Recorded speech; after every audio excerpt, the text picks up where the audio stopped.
السلام علیکم پیارے ناظرین، آج سے ہم پروفٹ سیریز کے عنوان پر مختلف نبیوں کے واقعات کو بیان کرنا شروع کر رہے ہیں۔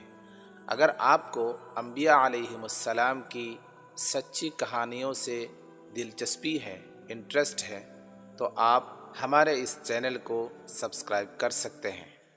آج کے اس پہلی ویڈیو میں ہم حضرت آدم علیہ السلام کا واقعہ بیان کر رہے ہیں۔ حضرت آدم علیہ السلام سب سے پہلے انسان ہیں جن کو اللہ میاں نے دنیا میں بھیجا ہے، اور سب سے پہلے نبی آپ علیہ السلام ہیں۔ آپ ہی کی اولاد ساری دنیا میں پھیلی ہوئی ہے۔ آپ کا ذکر قرآن پاک میں 19 مرتبہ آیا ہے۔ جب اللہ تعالیٰ نے دنیا کو آباد کرنے کا ارادہ کیا تو اس نے فرشتوں سے کہا، میں دنیا میں اپنا ایک نائب خلیفہ بنانا چاہتا ہوں۔ فرشتوں نے کہا، اے اللہ، تو دنیا میں ایسے شخص کو نائب بنانا چاہتا ہے جو خرابیاں کرے اور خون کرتا پھرے۔ ہم تیری تعریف کرنے کے ساتھ تیری تسبیح اور پاکی بیان کرتے رہتے ہیں۔ اللہ میاں نے فرمایا، میں وہ باتیں جانتا ہوں جو تم نہیں جانتے ہو۔ اللہ میاں نے حضرت آدم علیہ السلام کو سب چیزوں کے نام سکھا دیے، پھر ان کو فرشتوں کے سامنے کیا اور فرمایا، اگر تم سچے ہو تو مجھے ان کے نام بتاؤ۔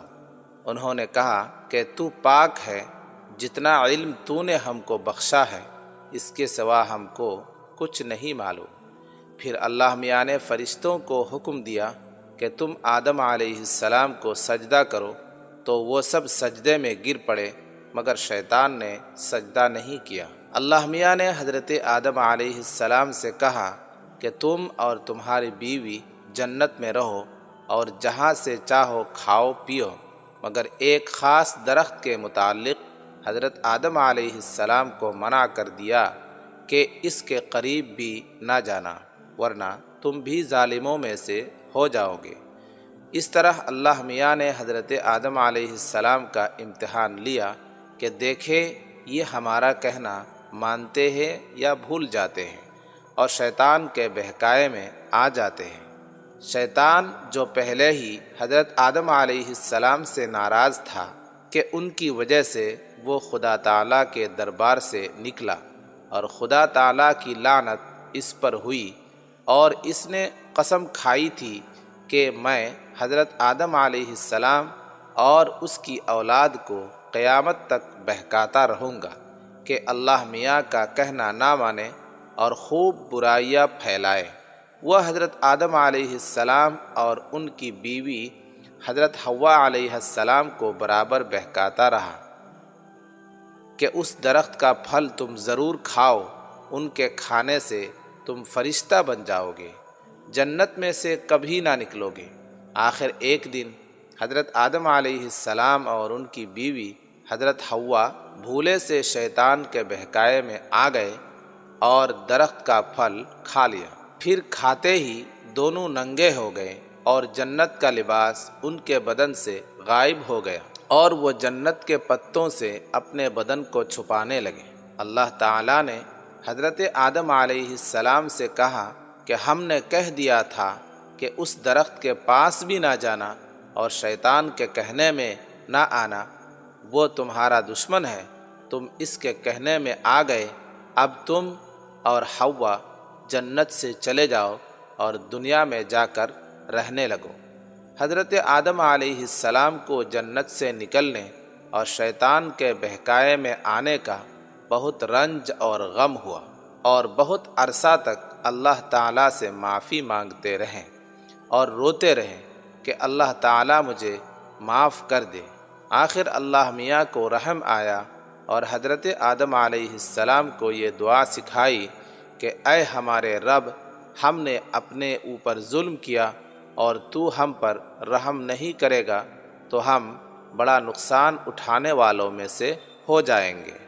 تو حضرت آدم علیہ السلام نے یہ دعا بہت گڑ گڑا کر مانگی، اور اللہ میاں تو بہت رحم کرنے والے ہیں۔ جب کوئی بندہ گناہ کر لیتا ہے اور سچے دل سے توبہ کر لیتا ہے کہ اے اللہ، یہ گناہ تو مجھ سے غلطی سے ہو گیا، آئندہ ایسا نہ کروں گا، تو وہ معاف کر دیتے ہیں۔ چنانچہ حضرت آدم علیہ السلام کو بھی اللہ میاں نے معاف کر دیا، اور پھر کہا کہ تم اور تمہاری اولاد دنیا میں رہو، اور یہ بات یاد رکھو کہ جب میری طرف سے کوئی نبی صلی اللہ علیہ وسلم میری ہدایت لے کر تمہارے پاس آئے تو تم اس کا کہنا ماننا، جو میرے بھیجے ہوئے نبیوں کا کہنا مانے گا اس کو پھر نہ کوئی خوف ہوگا اور نہ غم ہوگا، اور جو لوگ میرے نبیوں کی بات کو نہیں مانیں گے اور ہماری آیتوں کو جھٹلائیں گے وہ دوزخ میں جائیں گے اور ہمیشہ اسی میں رہیں گے۔ اس کے بعد حضرت آدم علیہ السلام اور حضرت حوا علیہ السلام دنیا میں رہنے سہنے لگے، خوب جی لگا کر اللہ کی عبادت کرتے، ان کی بہت اولاد ہوئی اور دنیا میں سب جگہ آباد ہوتی رہی۔ حضرت آدم علیہ السلام اپنی اولاد کو یہی بات بتاتے رہے کہ تم کبھی شیطان کے بہکائے میں نہ آنا، وہ ہمارا دشمن ہے اور ہم کو بری باتیں کرنے کے لیے بہکاتا رہتا ہے۔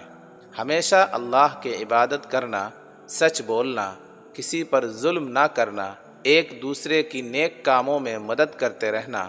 آخرکار حضرت آدم علیہ السلام 900 سال زندہ رہ کر وفات پا گئے۔ تو یہ تھا حضرت آدم علیہ السلام کا واقعہ۔